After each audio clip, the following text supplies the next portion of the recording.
Thank you so much for joining us. President Muhammadu Buhari has directed the nation's armed forces and other security services to spare no efforts at bringing to an end the nefarious activities of bandits and kidnappers, undermining national security and stability.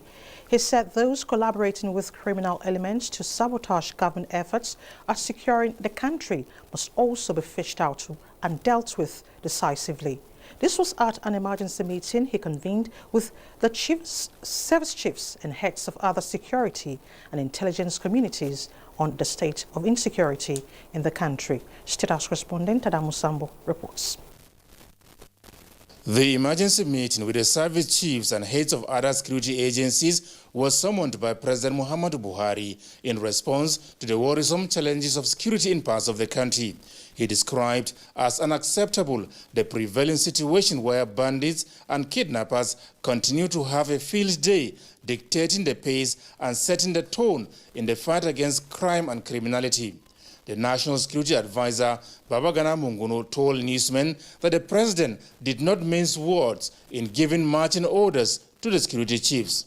Mr. President has made it very, very clear to both the intelligence and operational elements that their first assignment will be to identify the leaders of these bandits and kidnappers and take them out in order to restore confidence in those areas. President Buhari was also unequivocal in his message to those collaborating with criminal elements to sabotage the government and destabilize the polity for reasons best known to them. This is the directive from the president. I am to send a warning to those people who are behaving in a manner that portends a lot of danger to innocent lives. Those people who think they have some kind of authority, who are engaging in all kinds of hocus pocus, in all kinds of jiggery-pokery or skullduggery, those people will be brought down to their knees. It is extremely important for these people. I'm sending out a message to them. Anybody who thinks he can continue to pull whatever resources he has at his disposal to frustrate the efforts of the central government in bringing about peace and security will have himself to blame. During the meeting, comprehensive reports submitted by the Chief of Defense Staff and the service chiefs were analyzed with the assurance by the President that critical areas of need will be addressed. Mr. President is very eager and anxious to see what we're doing, and I'm sure that you will attest to the fact that the heightening operational engagement has yielded positive results. Generally, you find that the situation, when it's getting to the end, it appears that the heat is more, and not only the heat is more before it begins to get cool. We're on course. The meeting noted with satisfaction the operational visits by the new service chiefs to the theater of operations to boost the morale of their troops. From the State House, President Muhammadu Buhari has left Abuja for London, the British capital. State House correspondent Adamu Samba reports that while in the UK, the president is expected to undergo a routine medical checkup. He was seen off at the airport by the Minister of FCT, Mohammed Musa Bello, Chief of Staff to the President, Professor Ibrahim Gambari, Inspector General of Police Mohammed Adamu, Director General of the Department of State Services Yusuf Magaji Bichi, and other senior government officials. Throwing more light on the President's medical trip, presidential spokespersons Femi Adesina and Garba Shehu reassure Nigerians that there's nothing to worry about.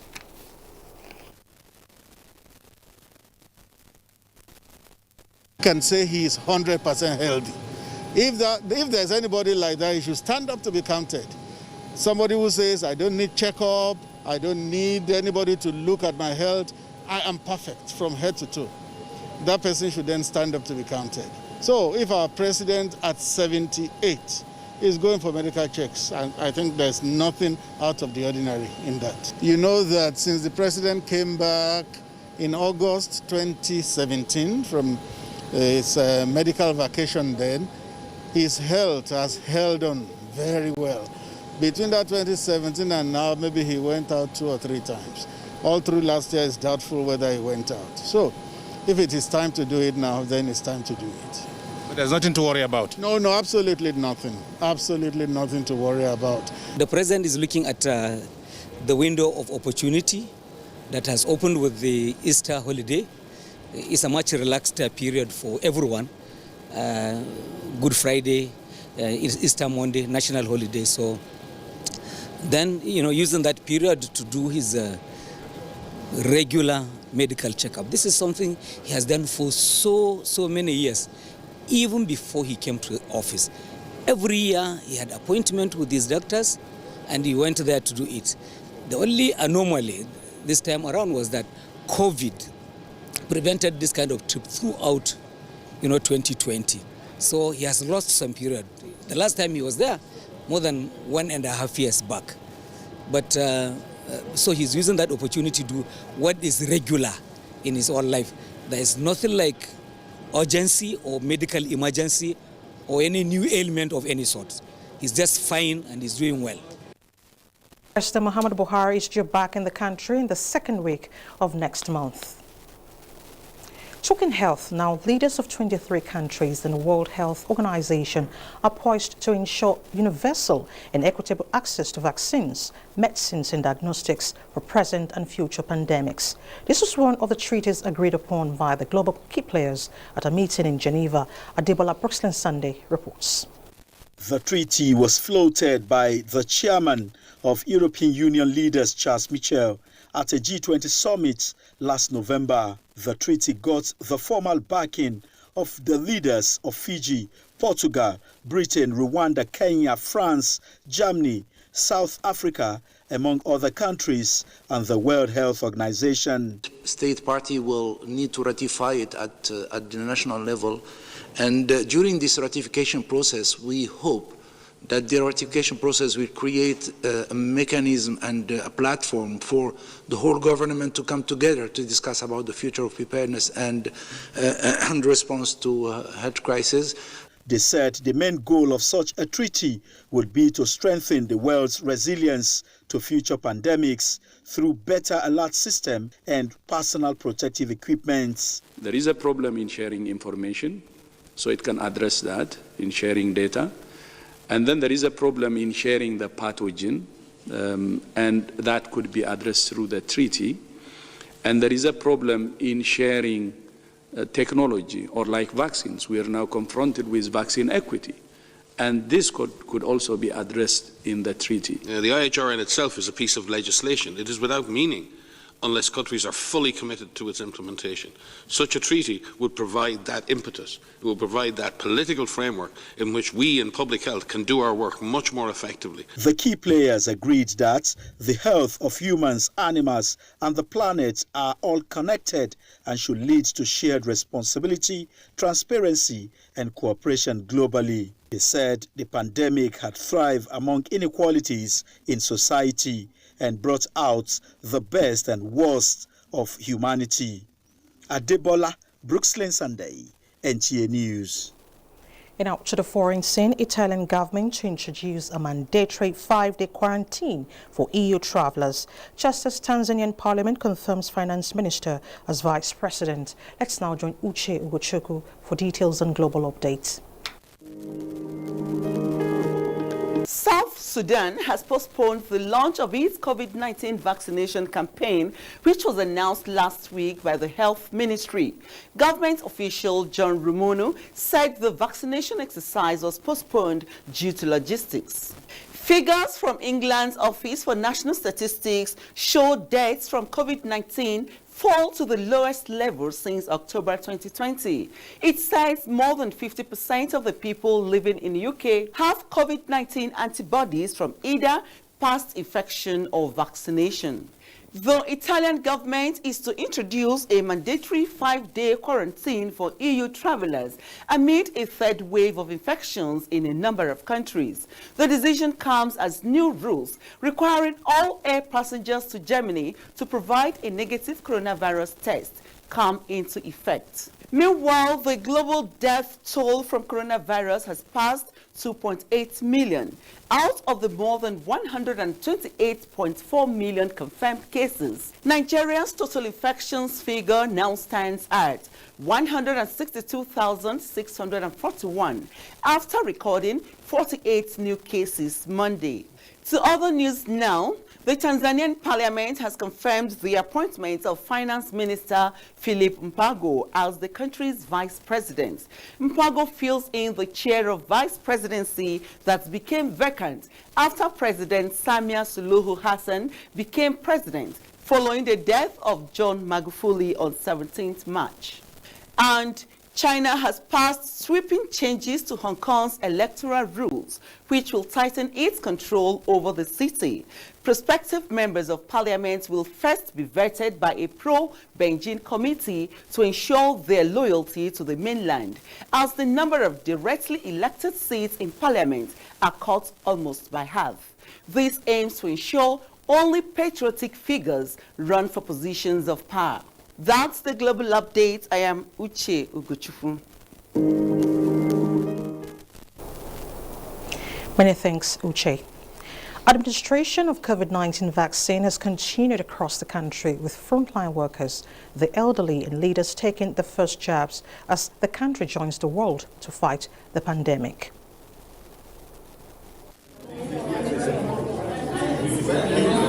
That's the ambience inside a hall designated for the vaccination of NTA staff against COVID-19. Being part of the frontline workers, staff of the Nigerian Television Authority took turns to take forced administration of the jab as fight against the pandemic through vaccines and non-pharmaceutical measures continue. Salwal Khalil Ibrahim is an active social media user and has read a lot of theories on the effectiveness of the vaccine. However, the feeds from the social media is not compelling enough to influence her from taking the jab. If you go watch the media, social media space, of course you'll be scared about the vaccine. But I don't think there will be any side effect. I am confident, in this, and I'm sure nothing will happen. I've been looking forward to this. So I'm more excited about it than, scared. 19 is real. I advise everyone to take the jab. The vaccine is safe. If people try to avoid it or are skeptical about it because of what some religious or political leaders tell them, I don't know what to make of it, because it's better to, keep safe than take the risk. The vaccine administrators allay fears as regards safety and efficacy of the vaccine.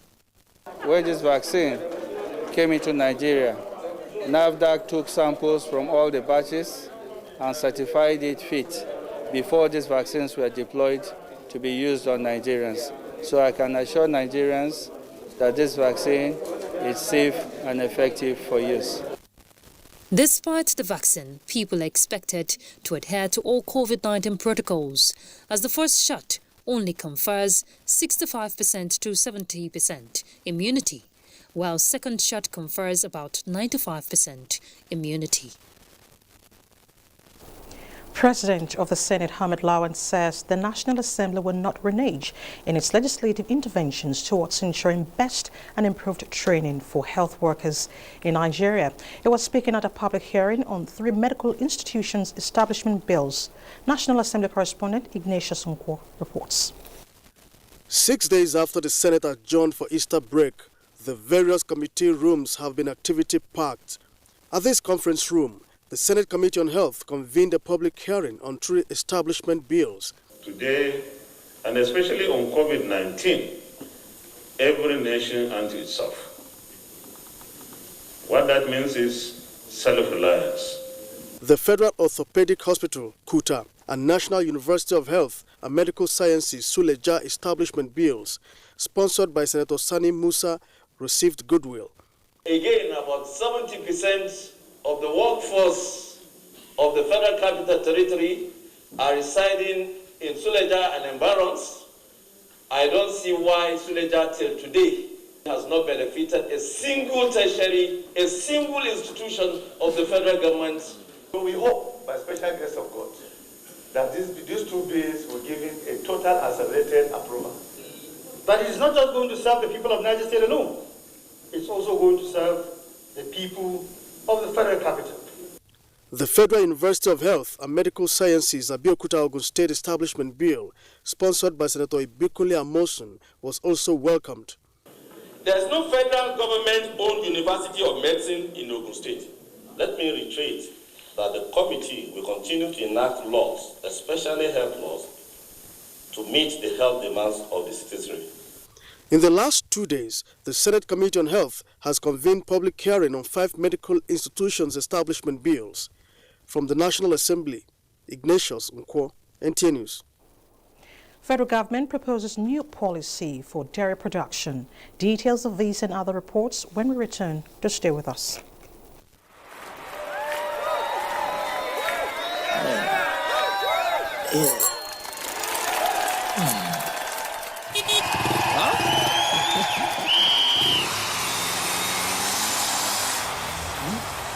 Latest entrant, latest technology. Welcome to Intel 4G LTE Advanced and experience super fast internet access today. Visit intel.com.ng or any of our stores in Lagos, Abuja, and Port Harcourt to get started.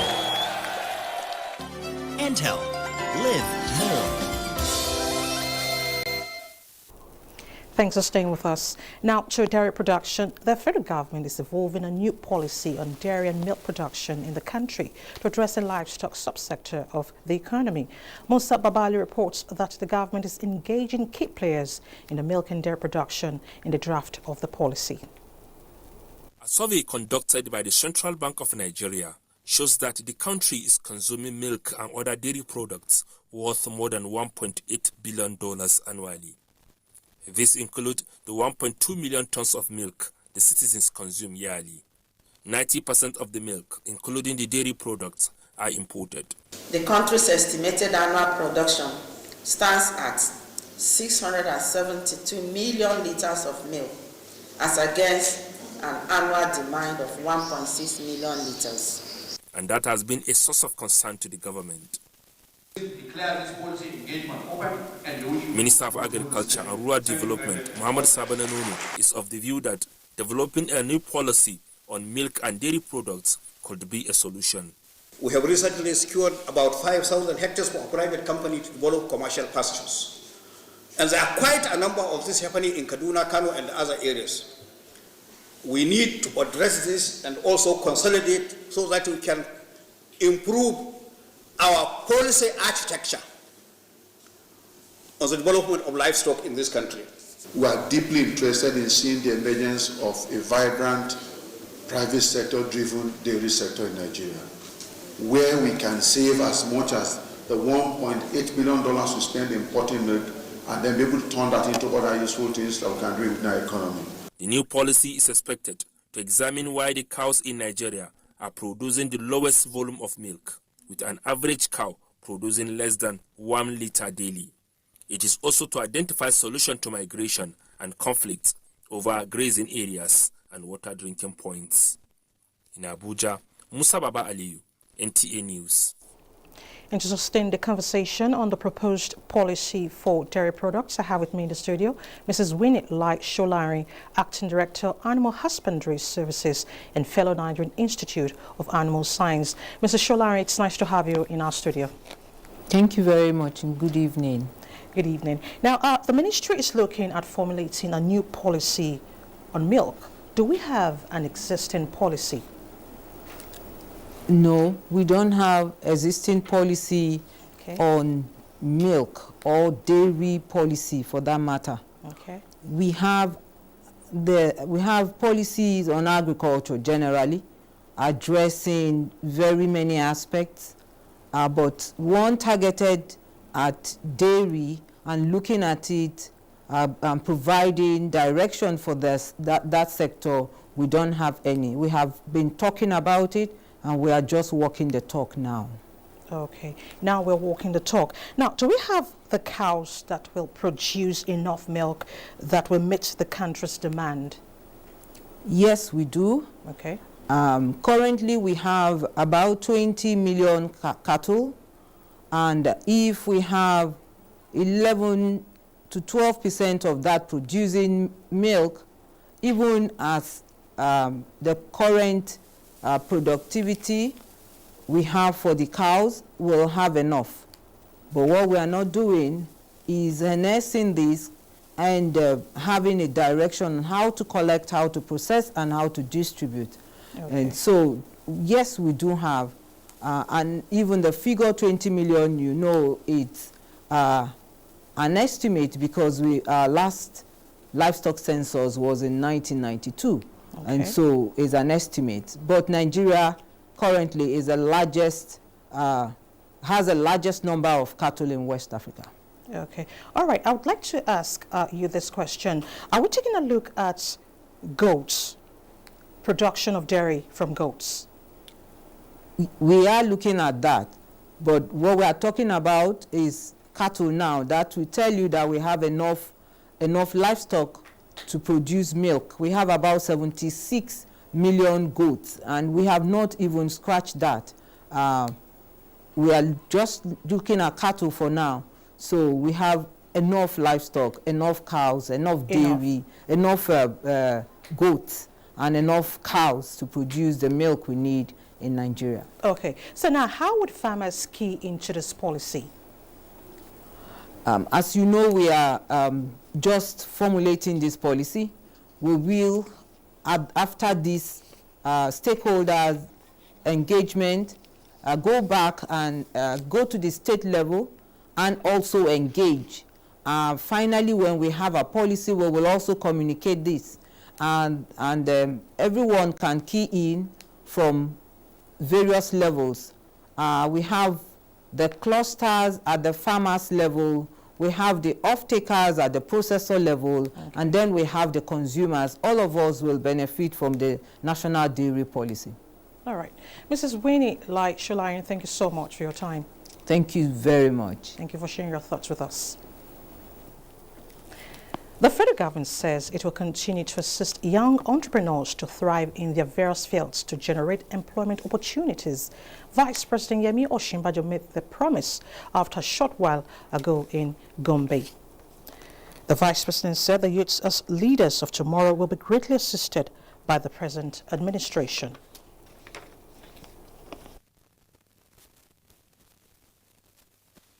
Support for Gombe State, we have ensured that at about 9,085 employees from close to 2,000 MSMEs in the educational sector have benefited from the scheme.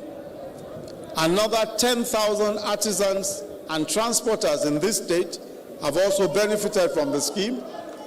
Up to 6,000 new business names have been registered free of charge with the CAC from businesses that are in this state. Vice President Yemi Osinbajo also says it is time that greater attention be paid to the unity of the country by all Nigerians. The Vice President made the call during a courtesy visit to the palace of the Emir of Gombe, Abubakar Shehu Abubakar, accompanied by Governor Inuwa Yaya. Vice President Osinbajo, who is in Gombe State for the Micro, Small and Medium Enterprises Clinic Series, says the breakup of the country would do no one any good. Vice President Yemi Osinbajo was presented with a white horse as a mark of appreciation for the visit and the good governance the Buhari administration is committed to. Meanwhile, the Comptroller General of Nigeria Customs Service, Hamid Ali, says all Nigerians must cooperate with government to bring to an end the activities of smugglers in view of the implication to the economy and national security. He said this while interacting with the House Committee on Customs. National Assembly correspondent Lami Ali reports. The Comptroller General of Nigeria Customs Service, Hamid Ali, expressed sadness that some residents of border communities take smuggling as a business and are ignorant of the law. All Nigerians of goodwill, he stressed, have a responsibility to put a stop to these acts of illegality by sharing information. He informed the committee that the service is working on a policy to further bring downwards the number of years for used vehicles for import into Nigeria, and that plans to improve services are on course with the purchase of scanners. We are ready to do everything, Mr. Chairman, as customs do responsibility to ensure that we block the arms coming into this country. But I want to assure you that we will not alone be able to stop arms or total smuggling of arms into this country. We need the support of each and every one of us. The committee insisted on increasing budget estimates of customs for the year 2021. At committee level, we have approved the budget of Nigerian Custom 1.679 trillion for 2021. In another development, House Committee on Tertiary Education and Services has held a public hearing on establishment bills for 12 federal institutions in parts of the country. All with common objectives to develop an upper academic and professional programs with emphasis on technology, applied sciences, agriculture, commerce, art, social sciences, humanity. From the National Assembly, Lami Ali, NTA News. And Nigeria can now effectively fight human trafficking and other criminal tendencies in the country, especially as they affect the female gender. This was at the launch of the National Agency for the Prohibition of Trafficking in Persons Gender Policy Document and the Implementation Strategy in Abuja. Adebola Brooksland Sunday reports. Investigations show that one of the major reasons human trafficking occurs in traditional Africa is due to gender discrimination, which Goal 5 of the Sustainable Development Goals of the United Nations aimed at eliminating. Minister of Humanitarian Affairs, Disaster Management and Social Development, Sadia Umar Farouk, is optimistic that the launch of the NAPTIP gender policy will address gender gaps and contribute to the realization of the central goals of the national gender policy. The launch of NAPTIP's gender policy will complement the agency's operational strategies to curb gender-based violence and address gender gaps where they exist within the agency's internal operations. We recognize that most trafficked persons have limited education or limited appreciation of the documents that are presented before them. Education is key. The NAPTIP boss said the agency now has a renewed vision. This would help us to look into with a closer lens to areas that we have not worked on, to promote a gender-sensitive environment that addresses forced migration and also trafficking. It will ensure gender-based victim support with proper documentation. To make the policy an implementable document, we also have an implementation plan which has been developed and finalized together with the policy. The forum agreed that gender equality is not only a fundamental human right, but a necessary foundation for a peaceful, prosperous, and sustainable world. Adebola Brooksland Sunday, NTA News. And that report concludes the news at this hour on NTA International. Thank you so much for watching. Don't forget the campaign against rape is still on. Stand against rape and rapists. Thanks for watching.